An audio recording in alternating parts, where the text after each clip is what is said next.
Low tremor beneath the earth long before the villagers noticed anything, a tremor that crawled up his spine like a warning from another world, compelling him to stop mid-stride as he carried a bundle of firewood toward the town square. At first, he thought it was simply the echo of his own tired mind, but then he saw the birds, hundreds of them, burst from the treetops in chaotic spirals, their wings beating against the air as if fleeing from something unseen, something approaching with a presence that pressed on the lungs like a cold, invisible hand. The villagers paused, confused, whispering among themselves, and the elders exchanged uneasy glances because they too felt it, a strange stillness that settled over the town like the hush before a storm, though there were no clouds, no winds, no signs of nature's wrath.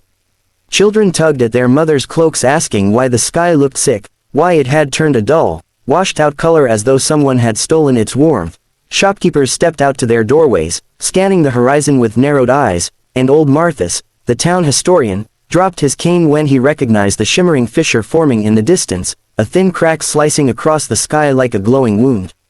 Eryndor felt his heartbeat quicken as the crack widened, releasing a faint sound like glass grinding against stone, and then everything around him seemed to slow, dust hanging motionless in the air, the breath of the wind freezing mid-whisper, even the flicker of torch flames pausing as if time itself was holding its breath.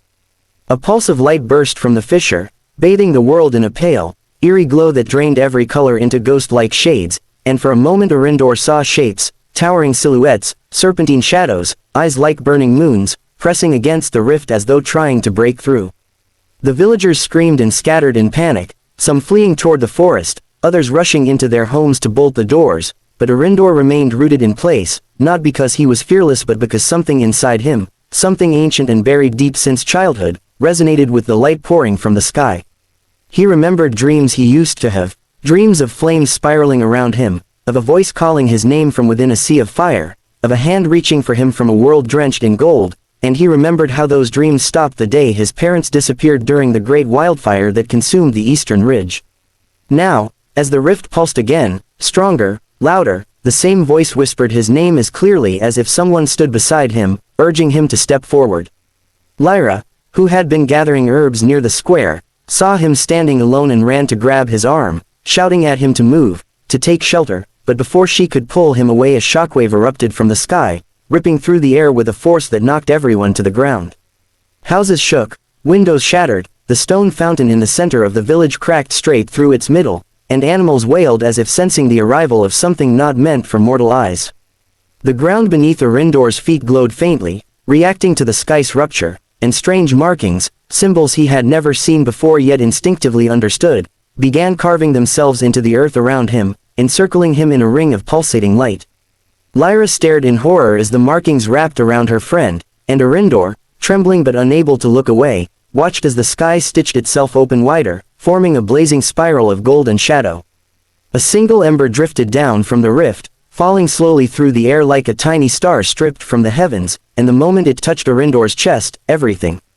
exploded into fire, not burning flesh, not scorching pain, but fire that felt alive, fire that illuminated his memories, his fears, his unspoken destinies, as though it had been waiting for him since before he was born. In that instant he saw glimpses of a world beyond theirs, colossal gates carved into mountains of obsidian, rivers of molten light, warriors made of flame, shadows with wings spanning horizons, and a monstrous presence devouring everything in its path. Then the vision shattered, the fire receded into his heart, and the sky snapped shut with a thunderous crack that echoed across the mountains. The villagers lay stunned, trembling, bruised, and terrified, but all eyes turned slowly toward Eryndor, who now stood in the center of the glowing ring, breathing hard, the ember still pulsing like a second heartbeat beneath his skin. Some villagers whispered that he had summoned the disaster, others insisted he was chosen by forces beyond human understanding, but only Eryndor knew the truth deep in his bones. The sky had not fallen at random, it had fallen for him. And as the whispers rose through the shaken town, he felt an overwhelming certainty that this was only the first step of a path he could no longer turn away from, a path that would force him to confront not only the shadows lurking beyond the sky but the fire awakening within himself. And to those who witness this journey, to those who feel the spark of this story in their hearts, stay with us, follow the flame, and subscribe to the channel, because the tale has only begun, and you are now part of the world that rises from the ashes of the day the sky fell. Night had swallowed Eryndor whole, yet Eryndor walked through its ashes as though guided by an invisible thread, a pull deep within his chest that refused to loosen even when exhaustion trembled through his bones, for while the town slept in fear and uncertainty, he alone followed the whisper left behind by the ancient flame, an echo that felt like memory and destiny woven together, urging him toward the old ruins beyond the northern ridge, a place spoken of only in frightened tavern tales and hushed warnings, a place said to be the cradle of forgotten gods and the graveyard of heroes who dared to reach too far. The moon hid behind drifting clouds as if afraid to witness what was awakening, and the forest itself seemed to part for him, branches curling away from his path, leaves falling without wind, shadows bending like living creatures bowing to something older than time, and though he tried to steady his breath, Eryndor felt the weight of something colossal pressing against the edges of reality, something that recognized him even if he did not yet understand why.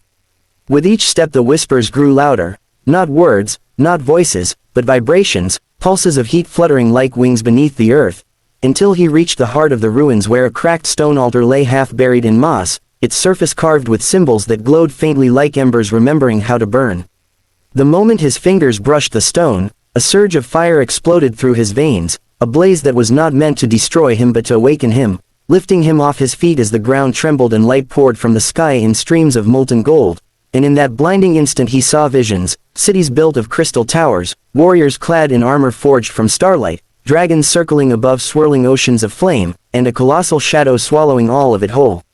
The flame spoke to him then, not with words but with understanding, revealing that he was the last descendant of an ancient line sworn to guard the world from the eternal devourer, a cosmic force imprisoned ages ago but now stirring, cracks spreading across its cage as the balance of the world weakened. Eryndor collapsed to the ground gasping as the fire wrapped around his wrist like a living serpent, forming a mark, a burning sigil that pulsed in rhythm with his heartbeat, signifying he had been chosen, not because he was strong, but because he had survived where others had fallen, because he carried a courage tempered by pain and a heart stubborn enough to defy fate itself.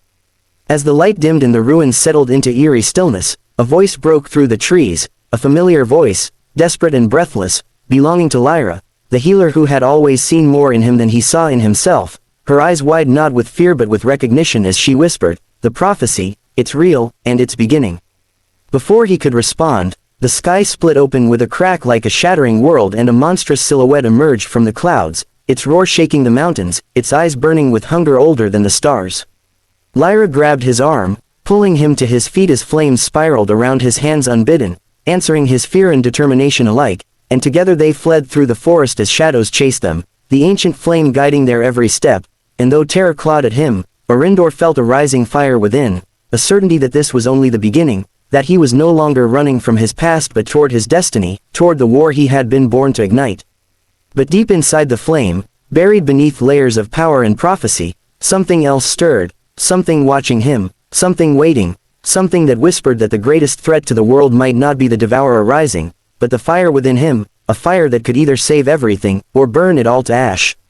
And as the first light of dawn spilled across the horizon, painting the sky in fierce gold, Eryndor clenched his fists and promised himself, the flame, and the world that no matter how dark the path became, he would not break, he would not bow, and he would rise again and again until the darkness learned to fear him, because the sky might fall, the shadows might rise, but the flame within him would never die. And to all who walk the journey with him, to every listener, every watcher, your strength fuels the fire of this tale, so subscribe, stand with the flame, and be part of the story that will shape the battles yet to come.